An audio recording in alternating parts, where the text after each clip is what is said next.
নমস্কাৰ ফাটো বিহু তৰফৰ পৰা আপোনালোক সকলোলৈকে আন্তৰিক শুভেচ্ছা জ্ঞাপন কৰিছো। চাৰিকৰীয়া পাৰৰ মৌখুলি চাপৰি ঢকুৱাখানাত তিনিদিনীয়া বৰ্ণাঢ্য কাৰ্যসূচীৰে লোক উৎসৱ ফাটো বিহু উদযাপন কৰা হৈছে।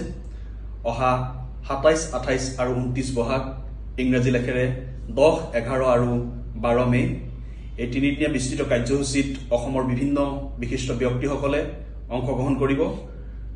১২ মে তাৰিখে শোভাযাত্ৰাত অসমৰ জনপ্ৰিয় অভিনেত্ৰী প্ৰীতি কংকনাই অংশগ্ৰহণ কৰিব। ইয়াৰ লগতে মুকলি সভাত অসমৰ মাননীয় মুখ্যমন্ত্ৰী ডক্টৰ হিমন্ত বিশ্ব শৰ্মা ডাঙৰীয়া উপস্থিত থাকিব। ইয়াৰ লগতে অসমৰ সাংস্কৃতিক পৰিক্ৰমা মন্ত্ৰী সন্মানীয় বিমল বৰা ডাঙৰীয়া উপস্থিত থাকিব।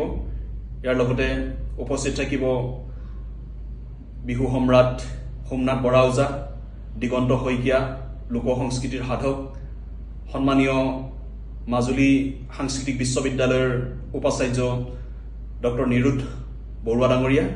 গতিকে আপোনালোক সৰুটিকে আমি ফাটো বিহু উদযাপন সমিতিৰ তৰফৰ পৰা এই তিনিদিনীয়া বিস্তৃত কাৰ্যসূচীত আপোনালোকক উপস্থিত থাকি ফাটো বিহু উপভোগ কৰিবৰ বাবে আমি আমন্ত্ৰণ জনাইছো।